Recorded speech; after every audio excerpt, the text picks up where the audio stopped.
하나님 아버지, 하나님께서 우리들을 사랑하시사 날마다 깨어있게 하시고 은혜 구할 때 은혜 주시고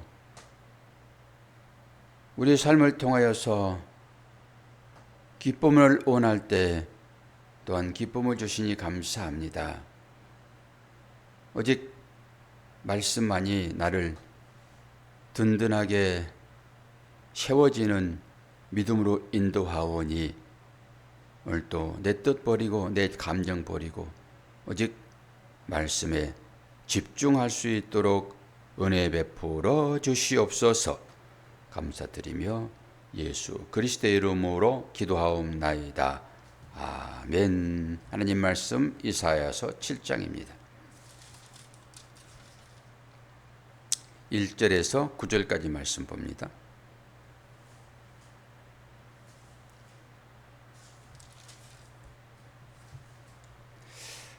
우시아의 손자요 요담의 아들인 유다의 아하스 왕 때에 아람의 느신 왕과 느말리아의 아들 이스라엘의 베가 왕이 올라와서 예루살렘을 쳤으나 능히 이기지 못하니라.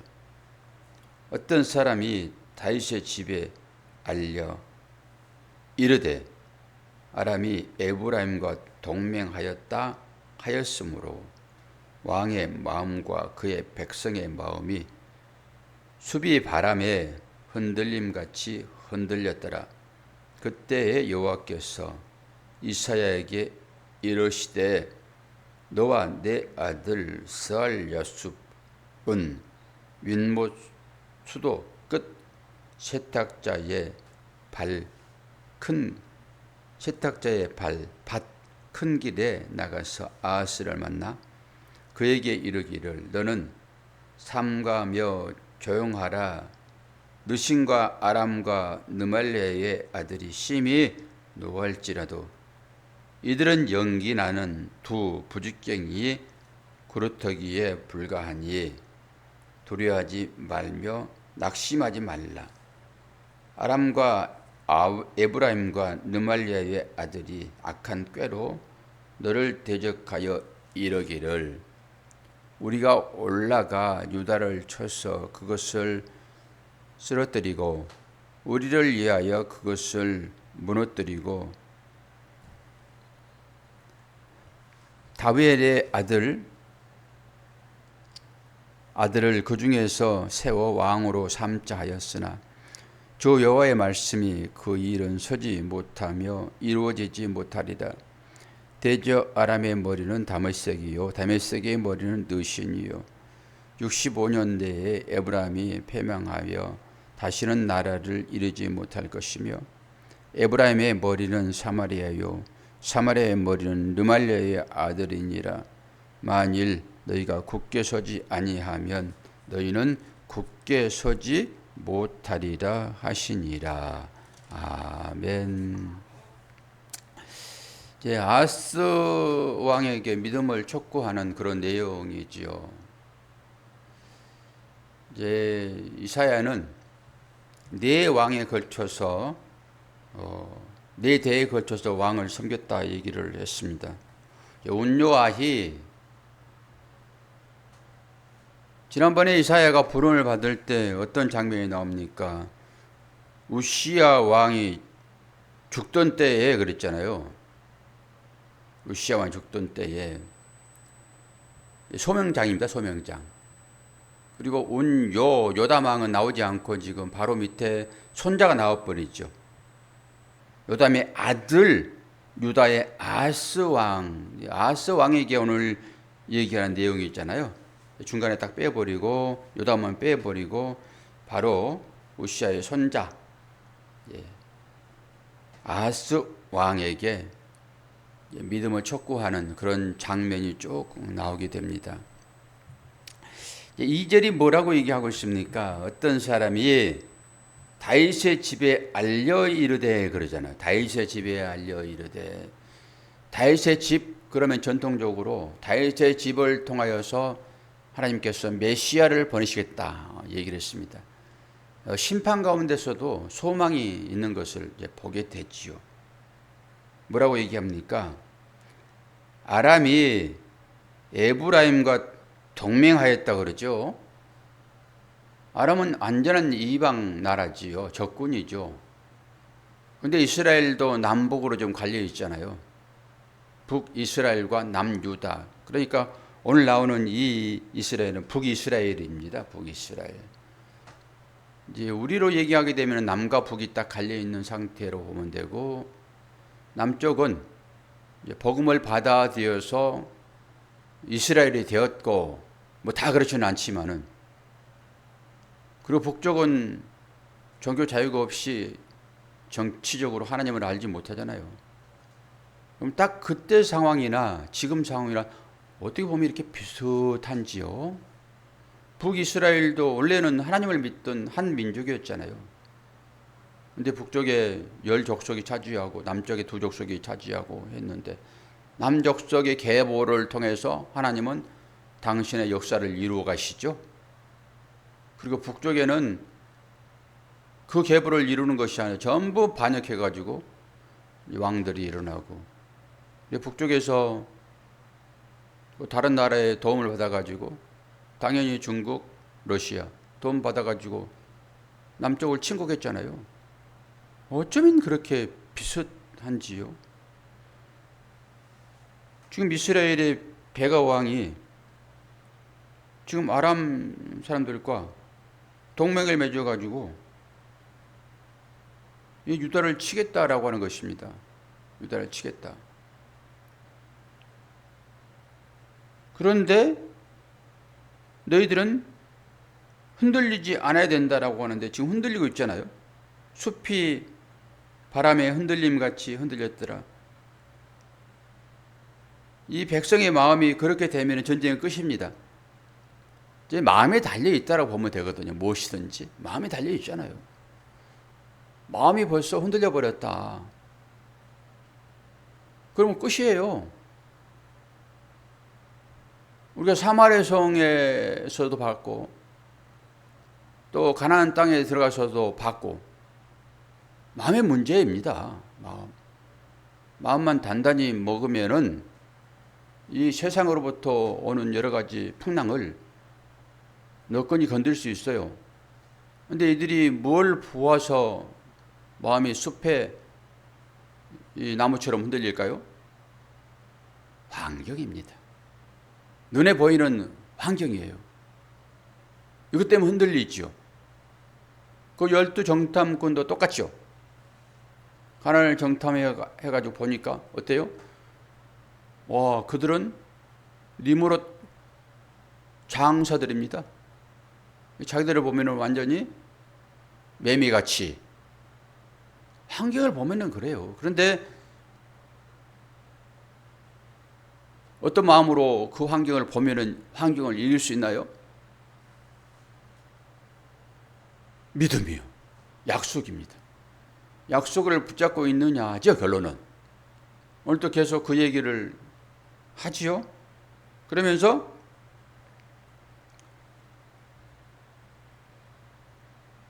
(3절에) 어떤 이름 하나가 나옵니다. 그때 여호와께서 이사야에게 이르시되 너와 내 아들 스알야숲은, 그러고 얘기를 하죠. 스알야숲. 여기에도 복음이 스며있습니다. 복음을. 하나님은 계속 이런 식이에요. 스알야숲은 뜻이 뭐라고 되어 있어요, 권사님? 없어요? 밑에 보게 되면은 남는 자가 돌아오리라, 이렇게 뜻이 없어요? 스알야숲 뜻 자체가 남는 자가 돌아오리라예요. 스알은 남은 자, 야숲은 돌아오리라. 이 두 단어가 합쳐지는 거거든요. 그러니까 거기에 기호가 적어져 있으면 그 기호는 따라 내려가 봐야 돼요. 이 뜻이 무엇인지를 알려주려고 기호를 적어놨기 때문에 뭐 1번이나 2번이나 여기 1번이라고 되어 있죠. 스알야숲. 그러면 찾아봐야 돼요. 이게 무슨 말이지? 남은 자가 돌아오리라. 이사야 전체에 하나의 그 관통하고 있는 것이 남은 자 사상입니다. 남겨둔다는 거예요. 근데 어제는 어제인가 그제 했나? 10분의 1이 남을지라도 그것을 완전히 내가 없애버리겠다라고 하나님 말씀하시잖아요. 그리고 뭐만 남아요? 그루터기 씨, 제라. 그 씨는 누구를 얘기하지요? 예수 그리스도. 그러니까 남은 자, 설 야숲, 남은 자가 돌아오리라. 설 남은 자, 야숲 돌아오리라. 남은 자가 돌아오리라. 그러면은 우리는 이제 그렇게 생각할 수 있어요. 야, 믿음을 잘 지켜내야지. 어떻게 됐든지 간에 나는 남은 자로 남을 거야. 이렇게 생각을 하고 이를 악물고 살 수 있잖아요. 그런데 내가 남겠다 하여 남겨지는 것입니까? 그런 건 아니죠. 그럼 여기에서 남은 자는 누구예요?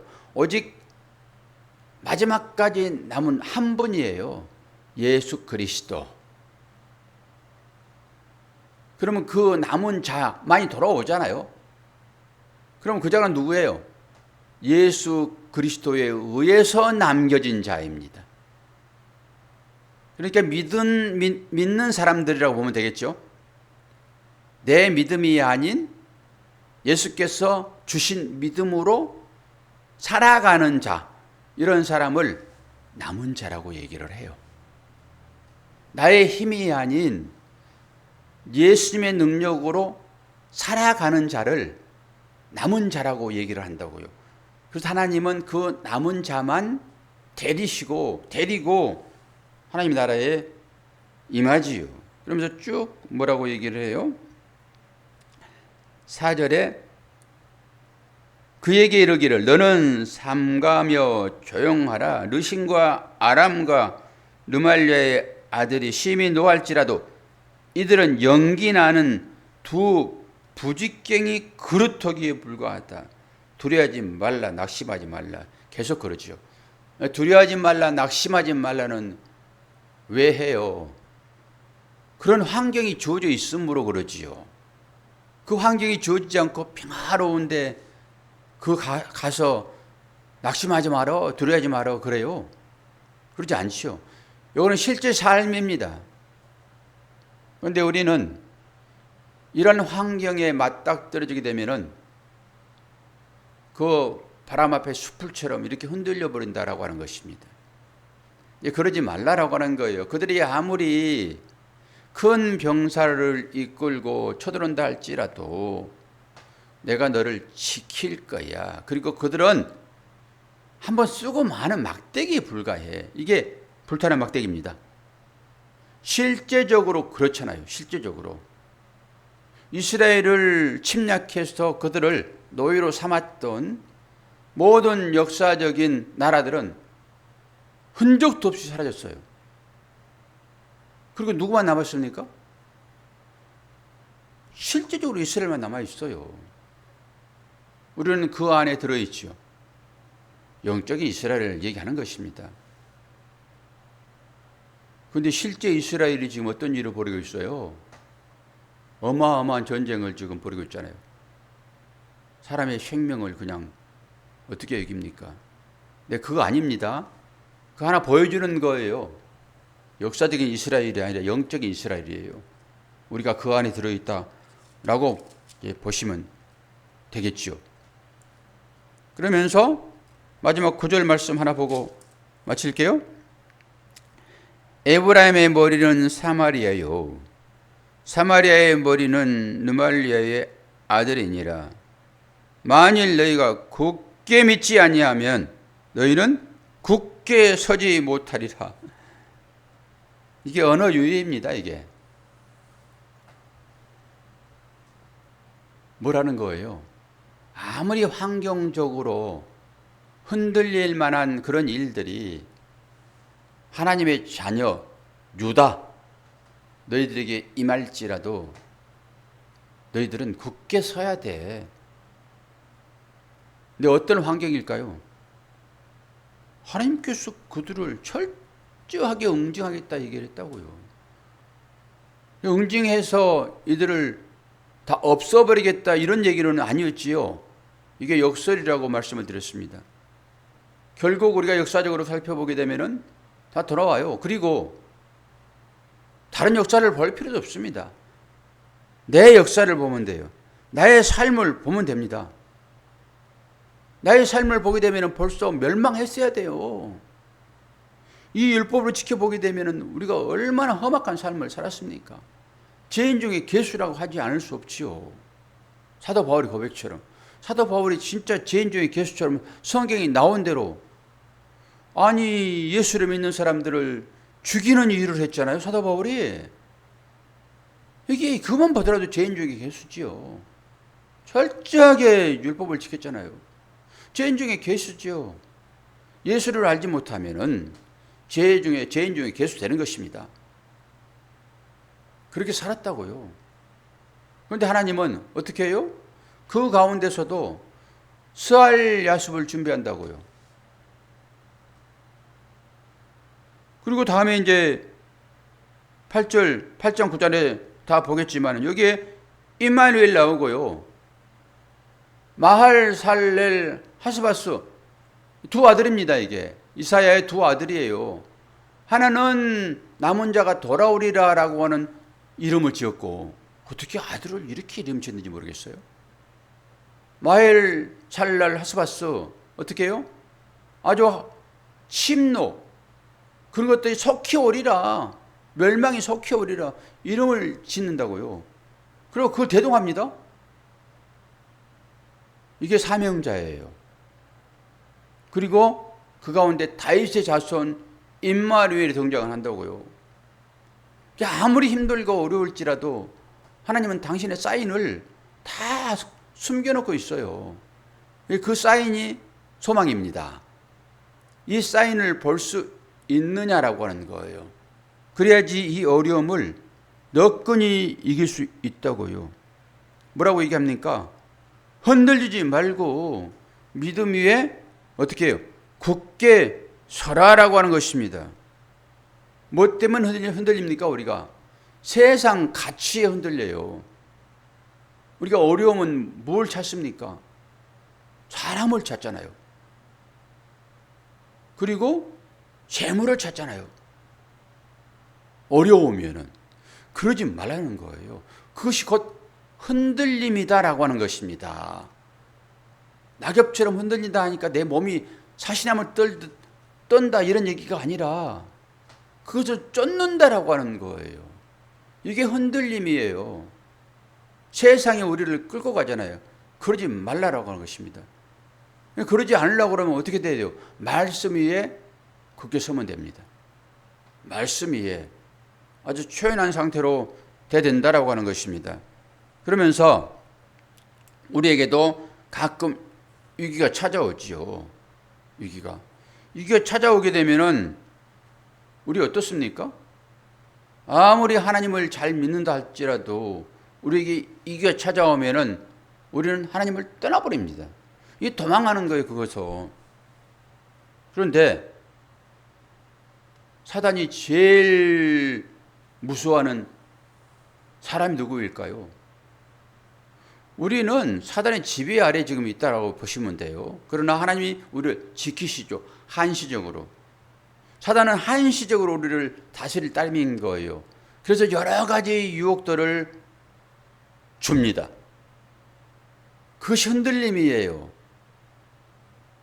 이거 가져와서 우리를 유혹하고 저거 가져와서 우리를 유혹하고 믿음으로 살겠다라고 다 끊어냈는데 또 가져오고 또 가져오고 이것 뒤밀고 저것 뒤밀고 그렇다고요. 왜 그래요? 그건 내가 좋아하는 것이니까. 그것만 주면은 정신을 못 차리니까. 그걸 끊어낸다 할지라도 또 찾아와서 그것 들어밀고 여러분에게 찾아오는 그 유혹이 무엇입니까? 어떤 것에 내 마음을 빼앗깁니까? 이게 흔들림이라고요. 그러지 말아라고 하는 거예요. 사단이 제일 무서워하는 대상은 무슨 큰 능력을 행하는 자를 두려워하지 않아요. 사단보다 더 큰 능력을 행하는 자가 어디 있겠습니까? 어른들이 애들 힘 있다고 그거 뭐 두려워할 수 있습니까? 어른들이? 사단이 제일 무서워하는 자가 누구예요? 여러 흔들리는 환경 가운데 놓여 있을지라도 초연하게 예배 드리는 자입니다. 예배 드리는 자 하게 되면은 어떤 삶을 얘기할까요? 항상 내 삶의 중심에 주님을 모시고 어떤 흔들림이 있을지라도 그 흔들림에 내 마음을 뺏기지 않고 오직 나는 예배의 삶을 살리라 라고 하는 자를 제일 두려워해요. 왜 그래요? 다윗이 생명사계에 쌓인 것처럼 남은 자가 돌아오리라 했는데 하나님이 남겨놓은 자들, 하나님이 믿음으로 꼭 붙들고 있는 자들,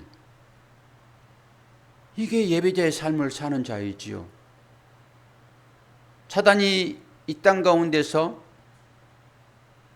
하나님 외의 것은 다 이깁니다. 다 그 세력 안에 들어있다고요. 오직 이길 수 없는 것이 하나님이에요. 사단이. 하나님께서 제일 기뻐하시는 삶이 무엇일까요? 하나님의 손에 붙잡혀 있다라고 하는 삶이 무엇일까요? 그가 예배하는 자입니다. 기도도 예배이고 찬양도 예배이고 공동체에 모여서 주님을 찬양하는 것도 예배이고 홀로 집에서 묵상하면서 하나님을 떠나지 않는 삶도 예배이고 사단이 제일 싫어하는 것이 바로 예배하는 성도라고요. 이게 흔들리지 않는 자의 삶입니다. 하나님은 이러한 자만 남은 자로 여기세요. 스알 야숲, 남은 자가 돌아오리라. 보라고 하는 단어는 간다라고 하는 의미도 있고 온다라고 하는 의미도 있어요. 멀리 나갔던 자는 돌아올 것이고 우리는 돌아갈 것입니다. 어디로 돌아가지요? 본향으로요. 거기에서 우리가 보낸 바 된 거 아닙니까? 그 본향으로 돌아가는 거라고요. 그래서 잠시 이 땅에서 살아가는 나그네의 삶, 순례자의 삶,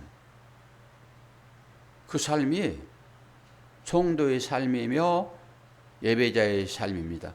이 신분을 가지고 있다 하게 되면은 어떤 유혹도 이길 수 있고 오늘 바람의 숲처럼 움직이는 그 이스라엘 백성들, 자기 눈에 보이는 것으로 나의 삶의 중심을 삼아버리는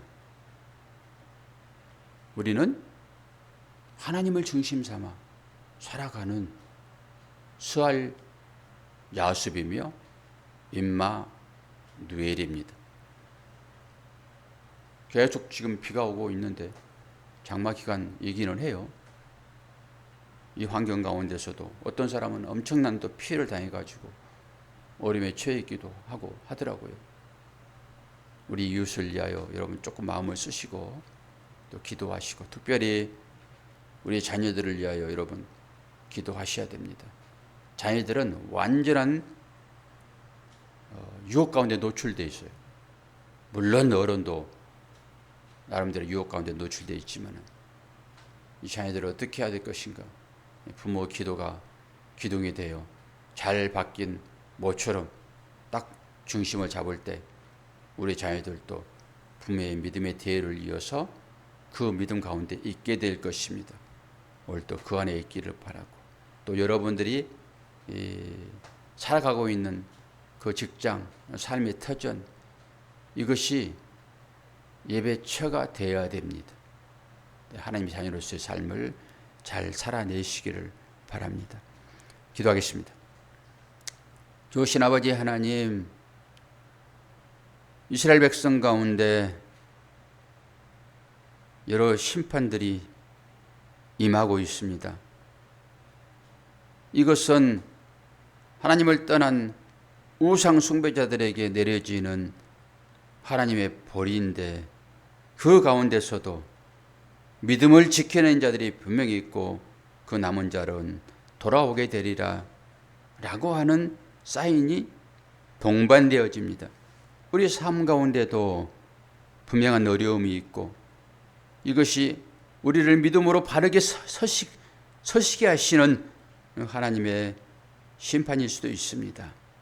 아버지 하나님, 그때마다 흔들리지 않는 믿음을 허락하여 주심으로 임마누엘 되시는 주님을 바라보며 예배자의 삶을 온전히 살아낼 수 있도록 도와주옵소서.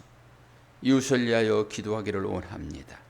자녀를 위하여 기도하기를 원합니다. 우리의 소망은 단 하나, 우리의 자녀들이 평화롭고 안전하고 믿음 위에 굳게 서고 살아가는 것임을 저희들이 잘 아오니 아버지 하나님, 우리들의 자녀를, 우리의 이웃을 불쌍히 여겨 주시옵소서. 감사드리며 예수 그리스도의 이름으로 기도하옵나이다. 아멘.